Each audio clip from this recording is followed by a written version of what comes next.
تو اس وقت سے لے کر ابھی تک ہم نے کوئی 2500 کے قریب پیشنٹ جو سے ہیں وہ یہاں پہ دیکھے ہیں، اور ان میں سے تقریباً 1150 کے قریب ہم نے ان کے سویب ٹیسٹ کیے ہیں، اور سو فار اس میں جو نمبر جو پازیٹیو آئے ہیں وہ 115 کے قریب ہمارے پاس پازیٹیو آئے ہیں، کرونا پازیٹیو پیشنٹس ہمارے پاس ہیں۔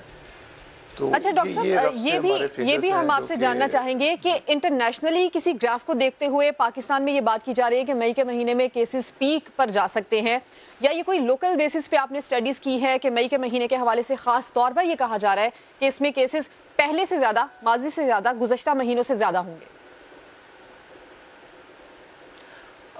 دیکھیں، اس میں ابھی تو کہنا یہ بالکل قبل از وقت ہے، ٹو بی ویری آنیسٹ، گو کہ میں اس میں ایکسپرٹ تو نہیں ہوں، ہمارے جو انفیکشس ڈیزیزز کے جو ایکسپرٹس ہیں ان کے ساتھ جب ہماری بات ہوتی ہے، یا ہمارے اپنے ہاسپٹل میں جو ڈاکٹر نسیم اختر جو کہ آئسولیشن وارڈ اور کووڈ-19 کے سارے پیشنٹس کو وہ دیکھ رہی ہیں، ان کی نظر میں یہی ایک رائے یہی ہے کہ ہمیں ابھی اس میں انکریز نظر آئے گا مئی کے 3rd ویک تک۔ تو یہ ایک ہم تو وہی لیتے ہیں نا سلسلہ کہ ابھی جو ہمارا سپریڈ جو ہو رہا ہے، آپ کو بھی پتہ ہے کہ یہ کمیونٹی سپریڈ ہے، لوکل سپریڈ جو ہوتا ہے، یعنی کہ جو شروع میں جو پیشنٹس آئے تھے جب وہ کمیونٹی میں گئے، آہستہ آہستہ وہ ان کا یا تو لوگوں کے ساتھ کانٹیکٹ ہونا شروع ہوا، تو اس ریفرنس سے یہ ساری باتیں جو سی ہیں وہ کی جا رہی ہیں۔ تو اس میں یہ کہنا ابھی بھی قبل از وقت ہے میری نظر میں کہ اس کا پیٹرن کیا چلے گا۔ تو اس لیے یہ جو ہم کہتے ہیں کہ 3rd ویک آف مئی تک کا ہمیں ایک انتظار کرنا پڑے گا، ڈیفینیٹلی انتظار کرنا پڑے گا کہ اس کا ٹرینڈ کیا چلتا ہے۔ اچھا ڈاکٹر صاحب، ابھی تک یہ ہم جو سندھ کی بات کریں یا پاکستان میں کیسز کی بات کریں تو ابھی تک 1,08,000 ٹیسٹ کیے جا چکے ہیں، جس میں آج 18 جو ٹیسٹ کیے جا چکے ہیں، ابھی 10,000 تعداد پہنچ چکی ہے۔ کیا ایکسپیکٹڈ ہے، کیا آپ لوگوں کی سٹڈیز اس پر کہتی ہیں کہ مئی تک کتنے ٹیسٹ ہوں گے، کتنے کیسز سامنے آ سکتے ہیں، اور کیپیسٹی کیا ہے ٹیسٹ کرنے کی؟ جی کیپیسٹی تو آئی تھنک دیکھیں، پاکستان ایک ترقی پذیر ملک ہے، آئیڈیلی تو جب آپ دیکھتے ہیں کہ تو اس کی کیپیسٹی تو مینی فولڈز زیادہ ہونی چاہیے تاکہ ہم اپنی میکسیمم پاپولیشن کو کور کر سکیں اس ٹیسٹ میں، تو وہ تو پاسبل نہیں ہے، اور کیونکہ ہمارے ریسورسز بہت زیادہ نہیں ہیں، تو جتنے بھی ریسورسز ہیں اس میں گورنمنٹ جو سی ہے وہ ٹرائی کر رہی ہے میکسیمم لوگوں کو ہم ٹیسٹ کر سکیں اور ہم کسی ایک خاص نتیجے پہ پہنچ سکیں۔ تو ابھی تو جو ٹیسٹنگ فیسیلیٹی ہے وہ ظاہر ہے بہت زیادہ تو نہیں ہے، جو کہ ایک آئیڈلی ہونی چاہیے، جو کہ آپ ویسٹ میں دیکھتے ہیں، مگر پاکستان کے ریفرنس سے جتنی میکسیمم کوششیں ہو رہی ہیں گورنمنٹ کے لیول پہ وہ ہم سب لوگ کر رہے ہیں کہ میکسیمم لوگوں کو ہم ٹیسٹ کر سکیں۔ اور اس میں ابھی جو ہمارا تو ایک ہی طریقہ ہے کہ جو پیشنٹس ہمارے خاص طور پہ پیمز میں جو ہمارا یہ کرونا سینٹر جو اسکریننگ سینٹر ہے وہ جو ہم نے بنایا، اس میں جتنے لوگ آتے ہیں ان کی انیشل سٹیج پہ اسکریننگ ہوتی ہے، اور اس کے بعد پھر وہ آئسولیشن وارڈ میں چلے جاتے ہیں، اس کی فردر اسکریننگ ہوتی ہے۔ تو اگر ہم اس ریفرنس سے دیکھیں تو وہ نمبر تو بھی بڑھ رہا ہے، لوگ زیادہ سے زیادہ آ رہے ہیں۔ آپ ہمارے ساتھ ہی موجود رہیے۔ ماہرین کے مطابق جن ممالک میں یہ وائرس پہلے سے پھیلا ہوا ہے وہاں چوتھے مہینے میں کیسز اپنی پیک پر پہنچے ہیں، اور اس حوالے سے جیسے امریکہ یہاں پر 20 جنوری کو پہلا کیس رپورٹ ہوا، اور اس کے بعد برطانیہ جہاں 22 جنوری کو پہلا کیس سامنے آیا، لحاظ سے اپریل یعنی چوتھے مہینے میں کیسز پیک پر پہنچے۔ اسی طرح سے پاکستان میں 26 فروری کو یہ پہلا کیس رپورٹ ہوا، اس لحاظ سے مئی چوتھا مہینہ ہوگا اور گھروں میں جو ادائیگی کے لیے لوگوں کو لیے پابندی، اس حوالے سے علماء کرام نے کیا دوسری کوئی حکمت عملی سوچ رکھی ہے؟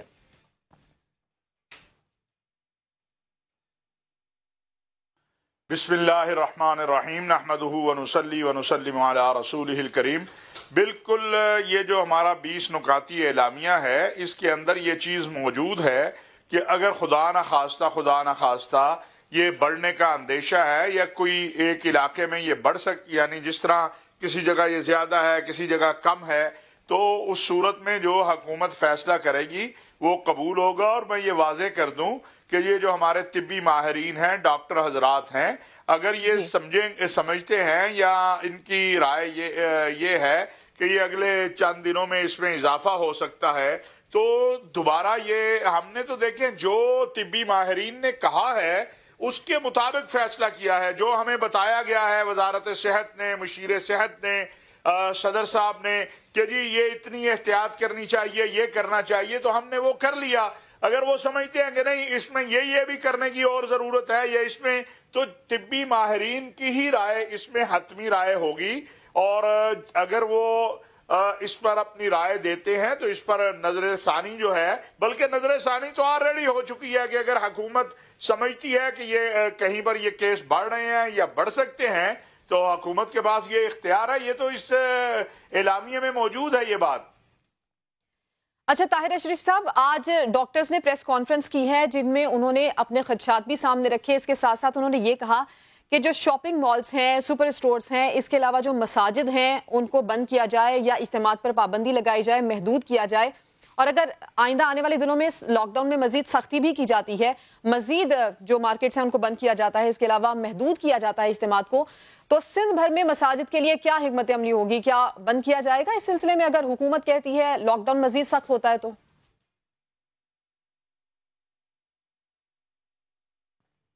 دیکھیے سندھ نہیں، پورے ملک کے اندر سندھ بھی پاکستان کا حصہ ہے.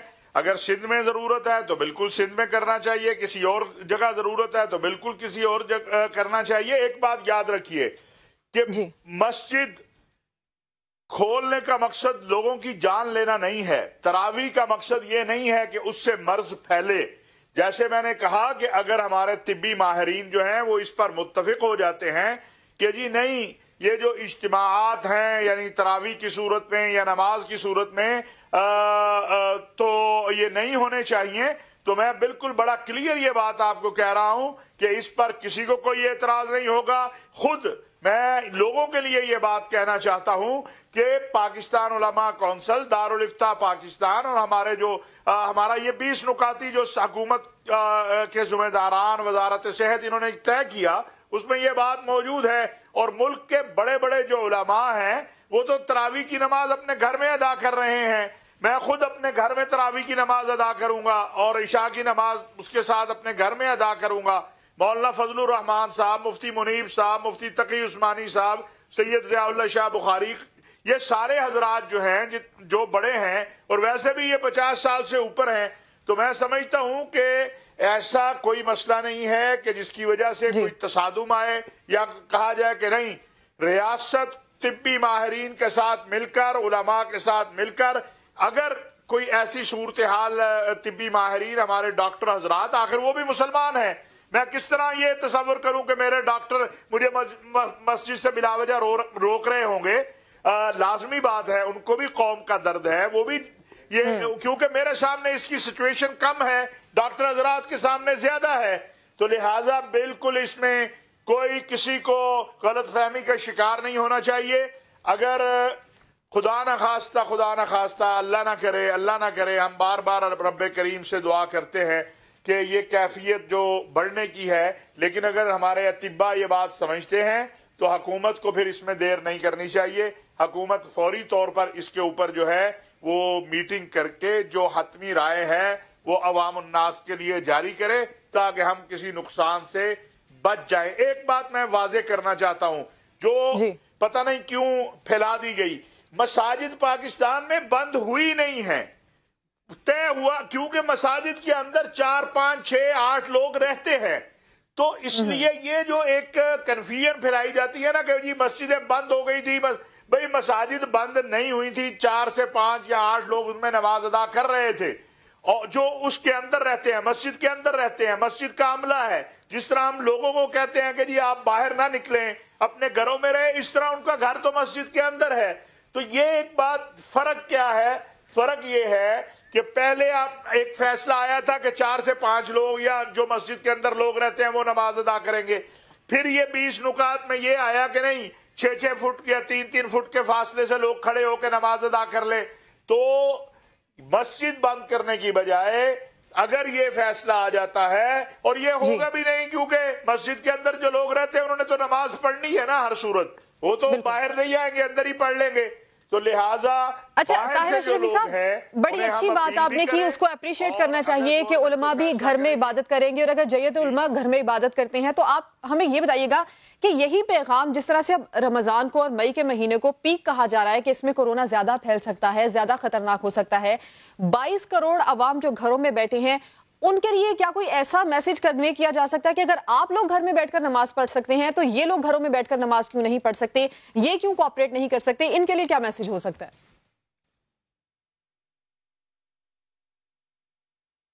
دیکھیے ہم نے بار بار کہا، میں آپ کے پروگرام کے ذریعے بھی کہتا ہوں کہ مجمع مت لگائیں، اپنے گھروں میں نماز پڑھیں، اپنے گھروں کے اندر رہیں، اپنے گھروں کے اندر تراویح آپ پڑھ سکتے ہیں۔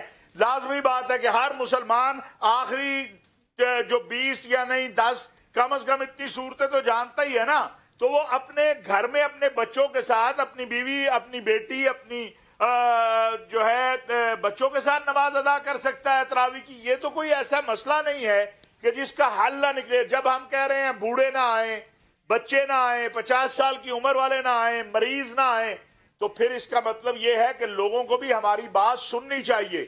مجھے تو دکھ اس بات کا ہے کہ مولوی صاحب کے پیچھے نماز پڑھنے کو آپ تیار ہیں، مولوی صاحب کہہ رہے ہیں یار مسجد میں مت آؤ، وہ بات آپ ماننے کو تیار نہیں ہے۔ اور جو چند جگہ کی تصاویر بھی آئیں وہاں بھی میں لوگوں سے کہنا چاہتا ہوں کہ آپ اس امام کے پیچھے نماز پڑھنے جا رہے ہیں جس کو آپ خود جس کی بات مان نہیں رہے۔ اب میں نے لاہور میں کئی جو ویڈیو آئی ہے اس میں وہ بیچاری انتظامیہ منتیں کر رہی ہے کہ آپ مت جائیں جی، آپ بوڑھے ہیں، آپ پر پابندی ہے، ضابطے کے خلاف ہے، وہ کہتے ہیں نہیں جی میں نے جانا ہے۔ تو اس لیے اگر خدا نہ خواستہ یہ وبا پھیلتی ہے اور یہ مساجد کا سلسلہ جو ہے اگر بند کرنا پڑتا، یعنی یہ تراویح کا اور نماز کا، تو پھر یہ وہ لوگ بھی ذمہ دار ہوں گے جو بات نہیں مان رہے۔ وہ ثواب، بھئی تمہارا ثواب اللہ نے تمہارے گھر میں رکھا ہے، آپ گھر میں رہیے۔ اگر پاکستان کی حکومت واحد حکومت ہے جس نے مسجدوں میں لوگوں کو کہا کہ ایک محدود تعداد میں جائیے، تو اگر آپ کی وجہ سے وہ محدود تعداد بھی رک گئی تو اس کا مطلب یہ ہے کہ ذمہ دار آپ ہیں۔ اس لیے طبی ماہرین کی رائے حتمی ہوگی، جو وہ رائے دیں گے حکومت کو اس میں تاخیر نہیں کرنی چاہیے، اس پہ فوری طور پر جو ہے حکومت فیصلہ کرے۔ ہم اپنا فیصلہ حکومت کو دے چکے ہیں۔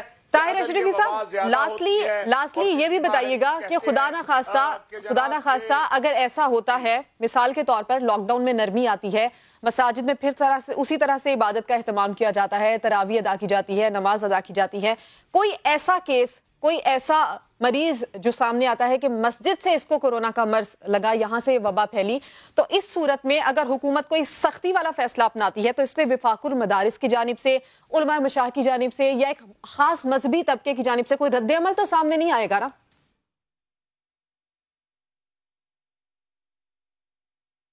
دیکھیے جب ہم نے خود کہہ رہے ہیں اور حکومت کو بھی کہا ہے، میں آپ سے عرض کروں کہ پاکستان علماء کونسل، دارالافتاء پاکستان، ملک بھر کے تمام علماء و مشائخ، وفاق المساجد والمدارس، باقی جتنے آپ نام لے لیں، سب نے یہ کہا ہے کہ اگر کوئی ہدایات پر عمل نہیں کرتا تو حکومت کے پاس اختیار ہے، حکومت ایکشن کرے۔ لیکن ایک آپ کے ہاں بھی ٹکر چل رہا ہے، میں عرض کرنا چاہتا ہوں ڈاکٹر عبدالباری صاحب کا، کہ جی مساجد کے کھولنے سے جو ہے وہ کرونا بڑھ سکتا ہے۔ بھائی آپ اجتماعی بات جو کریں تو وہ تو ٹھیک ہے، صرف مسجد کو فوکس نہیں کریں آپ، یہی تو مسئلہ ہے، اسی سے تو لوگ مشتعل ہوتے ہیں۔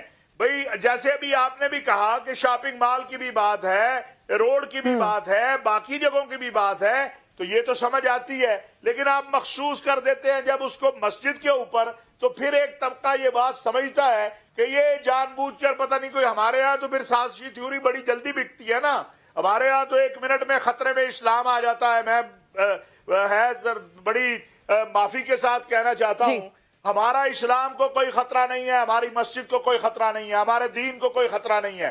لیکن میں یہ بھی عرض کروں گا کہ ہمارے اطباء جو ہیں ان کا جو درد ہے وہ پورا درد جو ہے حکومت کو بھی سننا چاہیے، ان کو بھی پورا درد بیان کرنا چاہیے کہ اگر لوگ باہر نکلیں گے، لوگ مجمع لگائیں گے، لوگ اکٹھے ہوں گے تو اس سے وائرس پھیلے گا۔ نہ کہ اگر وہ صرف یہ کر دیں کہ جی صرف مسجد میں جانے سے وائرس پھیلے گا، تو پھر بھائی باقی جگہوں پہ اگر وہ وائرس نے کوئی ایگریمنٹ تو نہیں نہ کیا ہوا کہ وہ وائرس جو ہے وہ شاپنگ مال میں نہیں جائے گا، وہ روڈ پہ نہیں جائے گا، وہ فیکٹری میں نہیں جائے گا، وہ صرف مسجد میں آئے گا۔ میرا خیال ہے جب ہمارے ڈاکٹر صاحبان اپنی رائے دیں تو اس میں اس چیز کا بھی خیال کریں کہ بالکل، یعنی آپ کی بات کا مطلب کہ تمام عوامی مقامات جہاں پر اجتماعات ہونے کا، لوگوں کے مجمع کا خدشہ ہے، وہاں پر یکسر ایک جیسی پابندی ہونی چاہیے۔ مولانا طاہر اشرفی صاحب، آپ کا بہت شکریہ، آپ ہمارے ساتھ موجود ہیں۔ ایک بڑی اچھی بات آپ کہ عبادت گھر پر رہ کر کرنی چاہیے، اپنا اور لوگوں کا خیال رکھنا چاہیے۔ اور دوسری بات، رد عمل کا ذکر اس لیے کیا کیونکہ پنجاب میں کیسز کی نوعیت الگ ہے، سندھ میں کیسز کی نوعیت الگ ہے، اور عمومی طور پر لوگوں کی جانب سے یہ کہا جاتا ہے کہ پنجاب میں تو مساجد کھلی ہیں، سندھ میں کیوں مساجد کو بند کیا جا رہا ہے، تو وہاں پر کیسز کی نوعیت اور کیسز کی تعداد الگ ہے۔ ناظرین، پروگرام میں وقت ہوا ایک بریک کا، بریک کے بعد واپس آئیں گے تو اگلے ٹاپک کی جانب بڑھیں گے۔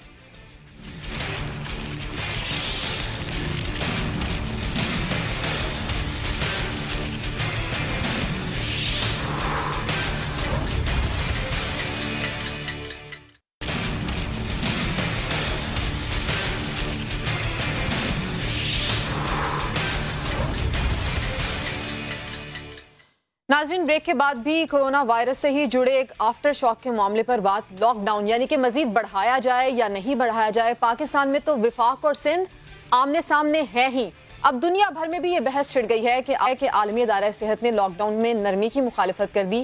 دوسری جانب WHO کے سربراہ یہ کہتے ہیں کہ اگر ایسا کیا گیا تو کورونا وائرس پھر تیزی سے لوگوں کو متاثر کرے گا۔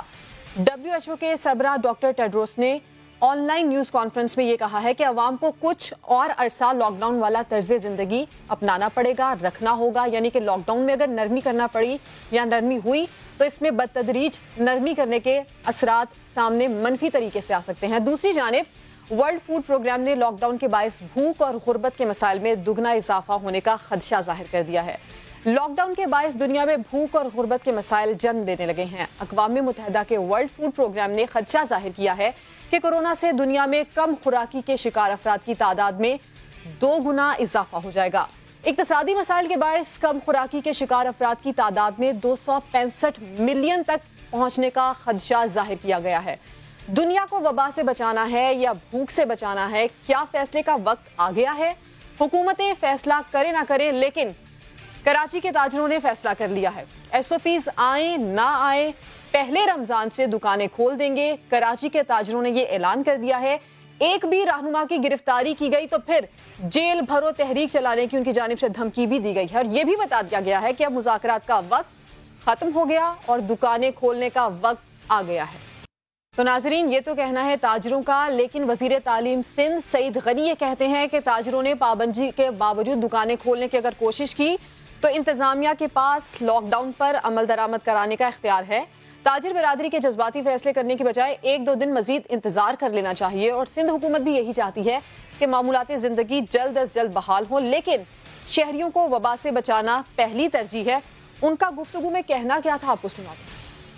اس طرح کی صورتحال پیدا کر کے جب آپ کے پاس اجازت نہ ہو، جب حکومت کی پابندی ہو، جو آپ نے تجاویز دی، ہم نے پروپوزل بھیجے ہیں گورنمنٹ کو، اور اس کا ہم نے ان سے جب یہ بات کی تھی تب بھی یہ کہا تھا کہ 1 دن میں نہیں ہوگا، تو کچھ دن ضرور لگیں گے۔ سیم صاحب نے بھی کہا تھا کچھ دن اس میں لگیں گے ضرور۔ اب اگر ہم ایک کام کی طرف بڑھ رہے ہیں اور ایک بہتر طریقے سے کام ہونے جا رہا ہے، اس میں اتنی جذباتی طریقے سے بغیر اجازت کے اور بغیر پابندی ہٹے کاروبار کرنا، تو میں سمجھتا ہوں کہ یہ تو پھر ایڈمنسٹریشن کو تو ظاہر ہدایت یہ ہیں کہ جو لاک ڈاؤن کی پالیسی ہے اس پر عمل درآمد کرایا جائے۔ شاید اسی کی وجہ سے آج یہ صورتحال پیدا ہوئی ہے۔ تو میری گزارش ہوگی ان تمام ہمارے ساتھیوں سے، ہمارے دوست ہیں، جہاں اتنا انہوں نے صبر کیا ہے، کچھ 1 دن اور رک جائیں۔ ہم کوشش کر رہے ہیں کہ کوئی راستہ نکال لیں، ہم کوشش کر رہے ہیں کہ کچھ اس قسم کے اقدامات ہوں جس سے ان کا کاروبار بھی چلے، لیکن ساتھ ساتھ ہم اپنے شہریوں کی صحت کا جو خیال رکھنا چاہتے ہیں وہ بھی انتظامات ہم کر سکتے ہیں۔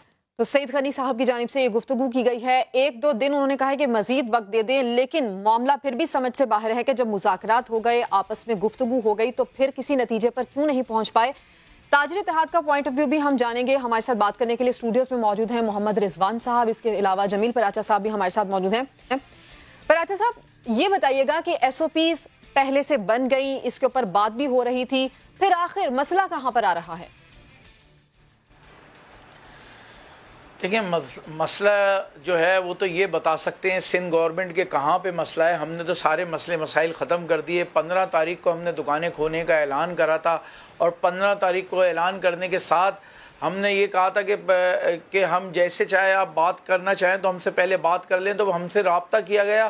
ہم نے سندھ حکومت کے ساتھ بیٹھ کے مذاکرات کیے, سی ایم صاحب سے بات چیت کی. انہوں نے ایک کمیٹی بنا دی جو 4 وزراء پر مشتمل تھی اور ہماری طرف سے بھی لوگ تھے. تو اس میں ساری ایس او پیز طے ہو گئیں کہ اس طرح کام شروع کر دیا جائے. تو چاروں منسٹرز نے یہ بات کہی کہ ہم کل تک یہ ایس او پیز بنا کے سی ایم کو دے دیں گے. سی ایم پرسوں یہ ایس او پیز جو ہے وہ وفاق کو دے دے گی اور وفاق پھر انشاءاللہ جلد از جلد یہ بھیج دیں گے ہمارے پاس. تو ہم پھر اس حساب سے دکانیں کھلوا دیں گے. جبکہ میں نے سی ایم صاحب سے یہ بھی سوال کیا تھا کہ آپ مجھے یہ بتائیں کہ تو صوبے کا اپنا استحقاق ہے. وفاق تو بار بار کہہ رہا ہے کہ صوبہ جانے اور ان کا کام جانے, ہمیں اس سے کوئی تعلق نہیں ہے. لیکن پھر بھی آپ کہتے ہیں وفاق سے اجازت لینی ہے. تو سی ایم صاحب نے کہا کہ ہم وفاق سے اجازت لینا ضروری سمجھتے ہیں, اس میں 3 سے 6 دن لگ جائیں گے. تو آج 7واں دن ہے. 15 تاریخ کو ہم نے دکانیں کھولنے کا کہا تھا, تو آج ہم 22 تاریخ ہو چکی ہے. اب صبر کا پیمانہ لبریز ہو چکا لوگوں کا. اور اس کے بعد ستم ظریفی یہ ہے کہ کسی بھی منسٹر نے کوئی کانٹیکٹ کرنے کی کوشش نہیں کی, ہمارے فون کال نہیں اٹھائے, جس کی وجہ سے ہمیں آج مجبوراً یہ فیصلہ کرنا پڑا کہ 2 دن کا ہم نے پھر بھی ٹائم دیا ہے کہ 2 دن تک اگر یہ حکومت ہمارے ساتھ ایس او پیز شیئر کر لے, ہمیں اپنے ساتھ کھڑا کرے, ہمارے ساتھ پریس کانفرنس کر کے اور یہ بتا دیں کہ اس طرح سے ایس او پیز کے ساتھ آپ اپنے کاروبار کھول لیں, تو ہم اس کے لیے تیار ہیں. ہم نے کہا ہے کہ ہم پہلے مارکیٹس کھلی ہیں, پنجاب میں تو مارکیٹس کھلی ہیں, پھر سی ایم صاحب نے آپ کو یہ کیوں کہا کہ سندھ کا فیصلہ وفاق کرے گا؟ وفاقی سطح پر آپ لوگوں کے کوئی مذاکرات ہوئے کیا, یا پھر گورنر سے اس حوالے سے آپ کی بات ہوئی, ملاقات ہوئی کیا؟ دیکھیں گورنر سے تو ہماری ملاقات ہوئی تھی. صرف گورنر صاحب نے یہ کہا تھا کہ ہم جو ہے کمپنسیشن میں آپ کا مدد کر سکتے ہیں, یا اسٹیٹ بینک کی کوئی پالیسی ہے اسے بلا سودی قرضوں میں کرا سکتے ہیں, تو آپ جو ہے وہ لیٹر ہمیں جمع کرا دیں. اس کے بعد ہم سمجھ گئے تھے کہ یہ سارا معاملہ سندھ حکومت کا ہے, تو ہم نے سندھ حکومت سے ہی رابطہ رکھا اور سندھ حکومت کے پاس ہی گئے. اور ہم سمجھتے ہیں کہ سندھ حکومت چاہے تو یہ ان کے لیے کوئی بڑی بات نہیں ہے, 1 دن کی بات ہے. اب ہماری جو بات سمجھ میں آ رہی ہے وہ یہ آ رہی ہے کہ وفاق صوبے پہ ڈال رہا ہے, صوبہ وفاق پہ ڈال رہا ہے. ان کی لڑائی میں ہم لوگ مارے جا رہے ہیں. ٹھیک, یعنی کہ آپ کو یہ لگتا ہے کہ وفاق اور صوبے کی یہ جو بات ہے یہ شاید وقت مزید حاصل کرنے کے لیے ہے, آپ لوگوں سے مزید ٹائم لائن لینے کے لیے ایسے بات اس لیے چلائی جا رہی ہے. رضوان صاحب آپ ہمارے ساتھ موجود ہیں. ابھی جس طرح سے بڑی سخت باتیں کی گئی تاجر اتحاد رہنماؤں کی جانب سے, یہ تک کہا گیا کہ جیل بھرو تحریک چلائیں گے, بہت سارے آپ کے رہنماؤں نے خود ساختہ گرفتاری بھی دے دی ہے, اور یہ بھی آپ لوگوں نے کہا کہ دفعہ 144 اگر ہم پر چلانے کی کوشش کی گئی تو پھر ہم دیکھ لیں گے. اتنی سختی پر معاملات پہنچے کیوں؟ مذاکرات کن نکات پر آپ آ کر ناکام ہوئے, کن پر اتفاق نہیں ہو پایا؟ دیکھیں سب سے پہلے بتاؤں کہ 1 مہینہ 6 دن ہو گئے مارکیٹیں بند ہوئے ہوئے. سرکار کا کام ہے صحت اور اس کی خوراک کا خیال رکھنا. آپ صحت پہ تو فوکس کر رہے ہیں لیکن خوراک پہ فوکس نہیں کر رہے ہیں. ہمارے تقریباً جتنے بھی دکاندار تھے وہ بے روزگار ہو گئے. روزانہ کے کمانے والے لوگ تھے وہ جو ہے روڈوں پہ آ گئے. وہ ایک مڈل کلاس آدمی ہے, مڈل کلاس آدمی کسی کے سامنے ہاتھ نہیں پھیلا سکتا. غریب آدمی جو ہے وہ تو بیچارہ پھیلاتا ہے آدمی, لیکن مڈل کلاس آپ اس کو اس لیول پہ لے آ رہے ہیں کہ آپ جو ہے وہ غریب ہو جائے بالکل, اور جو ہے کسی کے سامنے ہاتھ پھیلائے. ہم کاروبار کرنے کی بات کرتے ہیں, ہمارے ساتھ ہمیں کاروبار کرنے کی چاہیے, جو ایس او پی بنتی ہے اس میں ہم کام کرنے کو تیار ہیں. اب کیوں نہیں کرتے آپ؟ جو ہے فیصلوں کو لیٹ پہ لیٹ کیا کر رہے ہیں, کیوں لیٹ کر رہے ہیں؟ ہمیں اگر دکاندار پوچھیں گے بھائی کیا ہوا, آپ کا مسئلہ کہاں تک پہنچا, تو ہم منسٹر سے بات کریں گے نا. تو منسٹر ہمیں جواب نہیں دیں گے تو ہم کیا کریں؟ اچھا رضوان صاحب یہ بتائیے گا کہ کراچی میں لازمی بات ہے بہت بڑی بڑی مارکیٹس ہیں, تقریباً کیا اندازہ ہے کتنے امپلائیز ہیں جو بے روزگار ہو رہے ہیں, جو گھروں پر بیٹھے ہیں, جن کا نقصان ہو رہا ہے؟ ہماری مارکیٹ پہ سمجھتے ہیں تو تقریباً کوئی 30,000 لوگ جو ہیں وہ بے روزگار ہیں. پورے کراچی کی بات کریں تو لاکھوں لوگ جو ہیں بے روزگار ہو گئے, لاکھوں روز بے روزگار ہیں. اور ہماری مارکیٹ سے جو ہے تقریباً آپ سمجھ سکتے ہیں 3 ارب روپے کا روزانہ کا نقصان ہے. اس دن سی ایم صاحب نے خود بولا کہ آپ لوگ کما کے دیتے ہیں ہم کو, تو ہم لوگ جو ہے سیلری دیتے ہیں لوگوں کی. تو آپ جو ہے کیا چاہ رہے ہیں کہ مطلب ہم جو ہے کمائے نہیں, کوئی کاروبار نہ کریں, کیا چاہتے ہیں آپ؟ جو ہے لوگوں کو پریشان کر دیا, تکلیف میں لے آئے. اچھا رضوان صاحب کچھ اقدامات وفاقی سطح پر بھی اٹھائے گئے, جس طرح سے جو دہاڑی دار طبقہ ہے, بے روزگار لوگ ہیں, ان کے لیے فائنینشلی پیکیجز اناؤنس کیے گئے. آپ کی جو تاجر برادری ہے ان کی جانب سے آپ کو کوئی ایسی آفر کی گئی ہو یا آپ لوگوں نے ایسا کوئی مطالبہ کیا کہ جب تک آپ لوگوں کے کاروبار بند ہیں, نقصان ہو رہا ہے, تب تک حکومت کوئی آپ کے لیے پیکیج اناؤنس کر دے, کوئی فائنینشیل آپ لوگوں کی اس طرح کی مدد کر دے تاکہ بے روزگاری کے جو اثرات ہیں وہ آپ لوگوں کی مارکیٹ کو اتنا متاثر نہ کرے؟ بالکل ہم نے بات کی گورنر صاحب سے, ہم نے کہا کہ بھئی آپ جو ہے آپ ایک مرتبہ بتا دیں کب تک کا لاک ڈاؤن چاہتے ہیں ہم, مہینے, 1.5 مہینے, 2 مہینے, تاکہ ایک ہم ذہن بنا لیں.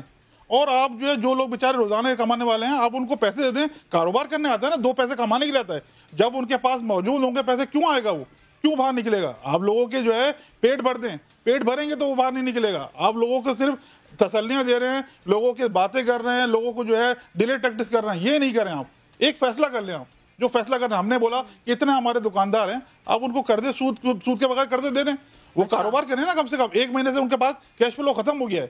اتنی تکلیف میں ہیں لوگ, لیکن آپ سننے کو تیار نہیں ہیں. اچھا رضوان صاحب, جو ڈیڈ لائن آپ لوگوں کی جانب سے آج دی گئی, جتنی سختی کا مظاہرہ آپ لوگوں کی جانب سے آج کیا گیا, اس کے بعد کیا کوئی رابطہ ہو پایا, مذاکرات کی اگلی سطح کی کوئی بات ہو پائی, کوئی گنجائش ہے, یا پھر یکم رمضان سے آپ لوگ دکانیں کھولیں گے, یہ حتمی فیصلہ ہو چکا ہے؟ دیکھیں ہم جو ہے ہر بات ٹیبل پہ کرنا چاہتے ہیں, آپ ٹیبل پہ بیٹھ کے مسئلہ حل کریں. میری کمشنر صاحب سے بات ہوئی, اس کے بعد پروگرام میں منسٹر صاحب سے بات ہوئی, آپ بیٹھیں بات کر مسئلہ, ہم کوئی لڑنے والے تھوڑی ہیں, ہم تو اپنے کاروبار کرنے کی بات کرتے ہیں, ہم روزی کمانے کی بات کرتے ہیں, ہم کوئی دہشت گرد نہیں ہے. آپ نے جو ہے وہاں ایک تاجر کو جو گرفتار کر لیا, اس کو لاک اپ کر دیا, وہ دہشت گرد تو نہیں ہے, وہ تو کاروبار کھولنے کی بات کر رہا تھا, وہ اپنا رزق کمانے کی بات کر رہا تھا. یہ غلط ہے, آپ ان کے ساتھ یہ جو ہے یہ رویہ نہیں رکھے. آپ نے ان کو لاک اپ میں بند کر دیا کہ وہ جو ہے وہ کوئی دہشت گرد ہے, کیا وہ عادی مجرم ہے, یہ غلط ہے.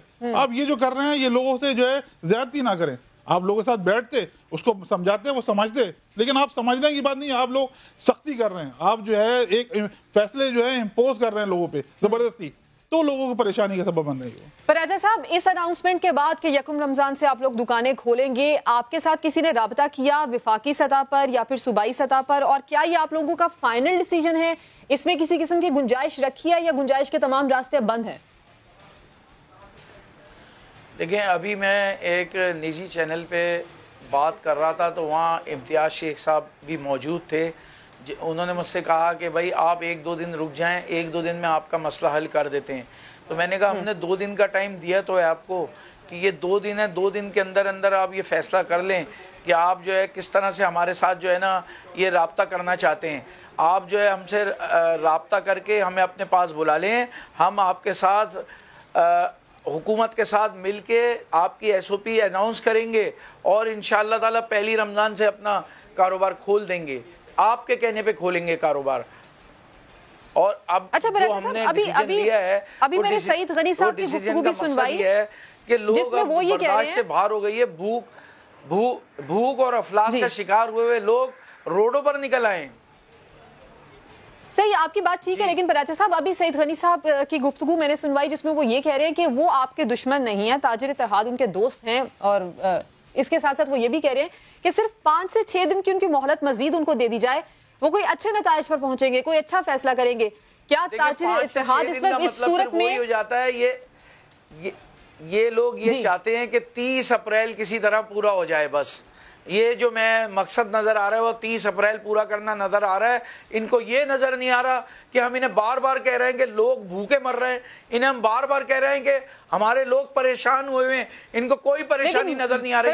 اوپر سے یہ کہا جاتا ہے کہ کوئی بھوک سے نہیں مر رہا. سمجھ نہیں آ رہی 30 اپریل کا مقصد مطلب کیا, 30 اپریل کے بعد کیا ہونے جا رہا ہے, اس سے پہلے کیا ہو رہا تھا, یہ ذرا سمجھائیے. 30 اپریل کا آرڈر دیا ہوا ہے وفاق نے. اچھا, وفاق کی طرف سے آرڈر ہے 30 اپریل تک جو ہے لاک ڈاؤن رہے گا. اب صوبائی حکومت نہیں چاہ رہی کہ وہ 30 اپریل سے پہلے کوئی کچھ کھلوا دے, ورنہ جو کام 30 اپریل کے بعد ہو سکتا ہے وہ ابھی بھی ہو سکتا ہے, جو ابھی ہو سکتا ہے 30 اپریل کے بعد بھی ہو سکتا ہے. تو کیوں نہ آپ اس کو مرحلہ وائز کھلوا دیں دکانوں کو. آپ ہماری پریشانی سمجھے. یہ آرڈر وفاق کی جانب سے ہے, لیکن پنجاب میں لاک ڈاؤن ختم ہو گیا, دکانیں کھلی ہیں, خیبر پختونخوا میں اسی قسم کی سچویشن ہے. تو آپ لوگوں کو یہ کس نے بتایا کہ یہ آرڈر سندھ میں بھی یہاں پر بھی لاگو ہے, یا پوری تاجر برادری جس طرح سے آپ لوگوں کے مطالبات ہیں, یہ 30 اپریل تک کی ڈیڈ لائن ہے یا 30 اپریل تک کا یہ آرڈر ہے؟ اور یہ وفاق کی جانب سے 30 اپریل تک کی تو باتیں کی جا رہی ہیں ان سے, اور یہ وفاق کی طرف جانب سے آرڈر ہے. سب جگہ دکانیں کھل گئی ہیں. ہم تو یہ کہنا چاہ رہے ہیں کہ ہم تو پھر بھی آپ کے کہے پہ عمل کرنا چاہتے ہیں لیکن ہماری بات نہیں سنی جا رہی. پتہ نہیں کیا ایسی ضد چل گئی ہے. جبکہ میں آپ کو بتاؤں ہم 8 دن پہلے سے لاک ڈاؤن ہیں موجود. سب سے پہلے سندھ میں 18 تاریخ سے لاک ڈاؤن شروع کر دیا تھا. 18 مارچ سے لاک ڈاؤن شروع کیا تھا. 18 مارچ سے آج 1 مہینہ 5 دن گزر چکے ہیں. آسان الفاظ میں ہمیں ذرا یہ سمجھائیے گا کہ آپ کو یہ کس نے کہا کہ یہ 30 اپریل تک کا آرڈر وفاق کی جانب سے ہے؟ یہ تو پورا اعلان ہوا ہے نا 30 اپریل تک کا وفاق کی طرف سے. وفاق کی طرف سے 30 اپریل کا لاک ڈاؤن کا اعلان پورے ملک میں ہوا ہے. تو 30 اپریل کی ڈیٹ یہ لوگ پورا کرنا چاہتے ہیں ہمارے حساب سے تو. لیکن جو ناجائز ہے, زیادتی ہے. ہم بار بار میں نے سی ایم صاحب سے بھی کہا تھا, میں ہر چینل پہ بیٹھ کے کہہ رہا ہوں کہ ہمارے لوگوں کے پاس 30 گھنٹے کا بھی ٹائم نہیں ہے. وہ بیچارے بھوک سے پریشان ہیں, وہ اپنے راشن سے پریشان ہیں. اب کیا ان کی ویڈیوز دکھا کے انہیں ذلیل و خوار کریں؟ ہم لوگ کیا کریں بتائیں؟ لیکن براچہ صاحب یہ 30 اپریل کے آرڈر کے حوالے سے پنجاب میں دکانیں کھلی ہیں, خیبر پختونخوا میں دکانیں کھلی ہیں. آپ کی گفتگو کس سے ہوئی تھی, ہمیں ذرا یہ بتائیے گا. اور آپ کو کس نے کہا تھا کہ یہ 30 اپریل تک لاک ڈاؤن ختم ہوگا, دکانیں کھلیں گی, سندھ میں بھی دکانیں کھل جائیں گی؟ ایسے مذاکرات کیا حصہ تھے آپ کی گفتگو کا؟ نہیں, اس میں ہمارے ساتھ یہ حکومت سندھ کی طرف سے آرڈر نہیں تھا. 30 اپریل کا جو لاک ڈاؤن کا اعلان ہے وہ وفاق کی طرف سے ہویا ہوا ہے, جو سندھ حکومت پورا کرا رہی ہے. سندھ حکومت کو یہ بتایا جائے, آپ کے چینل کے توسط سے ہی بتایا جائے کہ پنجاب میں دکانیں کھل چکی ہیں, کافی حد تک پنجاب کھل چکا ہے. اور جبکہ یہ آرڈر وفاق کی طرف سے ہے تو آپ کو کیا بعید ہے اس میں کہ آپ یہ دکانیں نہ کھلوائیں؟ صحیح. جمیل پراچہ صاحب, اس معاملے کے اوپر گفتگو کرنے کے لیے آپ ہمارے ساتھ موجود تھے اور آپ نے اپنے مطالبات سامنے رکھے ہیں اور آپ کی جانب سے یہ کہا جا رہا ہے کہ یہ فائنل ڈیسیجن ہے, 1 رمضان سے دکانیں کھولی جائیں گی. محمد رضوان صاحب آپ بھی ہمارے ساتھ اسٹوڈیوز میں موجود تھے, آپ کا بھی بہت شکریہ, آپ نے وقت دیا. اور تاج مسائل ہیں جو ابھی اس وقت تحفظات ہیں وہ آپ لوگوں نے سامنے رکھے اور یہ بھی کہا کہ اب اگر مطالبات نہ مانے گئے, گرفتار کرنے کی کوشش کی گئی تو جیل بھرو تحریک چلائی جائے گی, یعنی کہ معاملات سنگینی کی جانب جائیں گے. ناظرین, اگلے ٹاپک کی جانب بڑھتے ہیں. سلیم ملک جنہوں نے پاکستان کو نام دیا, پاکستان کو عزت دی, 386 انٹرنیشنل میچز میں ان کو کھیلنے کا موقع ملا, کپتانی کا تاج بھی ان کے سر پر سجا, مگر پھر ایک ڈرامائی موڑ آ جاتا ہے. ملک صاحب پر میچ فکسنگ کا الزام لگ جاتا ہے, کریئر پر فل سٹاپ لگ جاتا ہے. جسٹس قیوم کمیشن نے تاحیات پابندی ان پر لگا دی.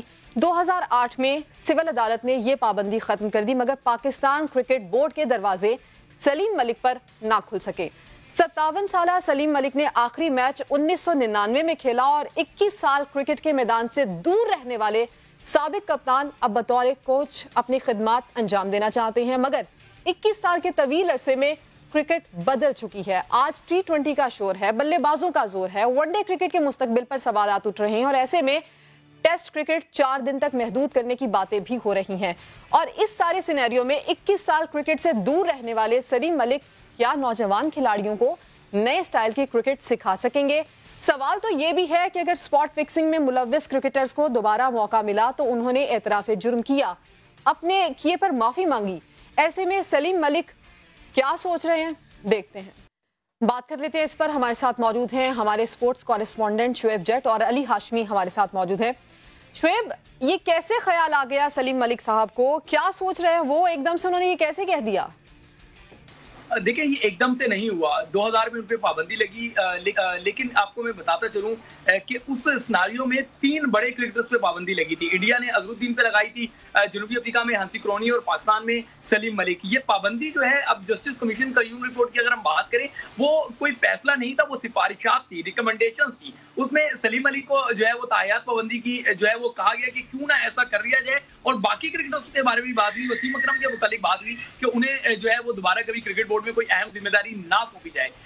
اس کے بعد جو ہے 2008 میں سلیم علی عدالت گئے اور عدالت سے ان کو کلین چٹ مل گئی, اور اس کے بعد پاکستان کرکٹ بورڈ نے ان کے ڈیوز بھی کلیئر کر دی. اب سلیم علی کا یہ کہنا ہے, اور یہ بہت بڑا کرکٹ برین ہے, کرکٹ جتنی بھی ماڈرن ہو جائے بیسک اس کی وہی رہتی ہیں, اور سلیم علی کہتے ہیں کہ ان کو موقع ملنا چاہیے جس طریقے سے. اور اسی سوچ کے ساتھ وہ یہ مطالبہ کر رہے ہیں. علی, آپ ہمیں بتائیے گا کہ 21 سال کرکٹ سے دور رہنے والے سابق کپتان اب بطور کوچ خدمات انجام دینا چاہتے ہیں, کیا اس کی پاسبلٹیز بھی ہیں؟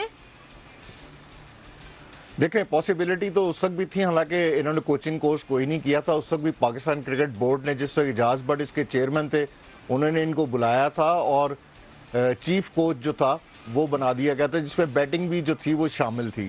کیونکہ اس وقت عہدہ یہ تھا اکیڈمیز میں یہ خالی ہوا تھا عاقب جاوید کے جانے سے، وہ اس وقت قومی ٹیم کے ساتھ چلے گئے تھے، تو اس لیے پھر ان کو سوچا گیا کہ ان کو چیف کوچ جو ہے بنایا جائے، لیکن اس وقت آئی سی سی کا پریشر اتنا زیادہ تھا کہ اس نے ان کو واپس نہیں آنے دیا۔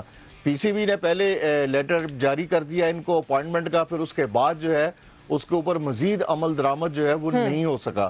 تو خاصا ٹائم ہے، اگر دوبارہ سے آنا چاہتے ہیں، پاکستان کا بہت بڑا نام ہے، اور سلیم ملک میں سمجھتا ہوں ریٹائر کرکٹرز میں سے شامل ہیں۔ ان کی یہ خواہش پایہ تکمیل تک بھی پہنچ سکتی ہے۔ علی ہاشمی اور شعیب جٹ آپ ہمارے ساتھ موجود تھے، آپ نے وقت دیا، شکریہ۔ آخر میں ناظرین کے لیے یہ خبر ہے کہ بیرون ملک پروازیں بند ہونے سے سینکڑوں پاکستانی آسٹریلیا میں بھی بے یار و مددگار ہو چکے ہیں، ان کی ملازمتیں ختم ہو چکی ہیں، مالک مکان گھر خالی کرنے کا کہہ رہے ہیں، سفارت خانے پی آئی اے سے رابطہ کرنے کا کہتے ہیں، اور ایسے میں پی آئی اے سفارت خانے سے 6 سے زیادہ پاکستانی اپنے ملک واپسی کے منتظر ہیں۔ آسٹریلیا میں پھنسے پاکستانیوں کی مشکلات انہی کی زبانی آپ کو ذرا سنوا دیتے ہیں۔ اور ناظرین، یہیں پر پروگرام کا وقت اپنے اختتام کو پہنچا۔ کل آپ سے پھر ملاقات ہوگی، شو پر اپنا فیڈ بیک ضرور دیجیے گا۔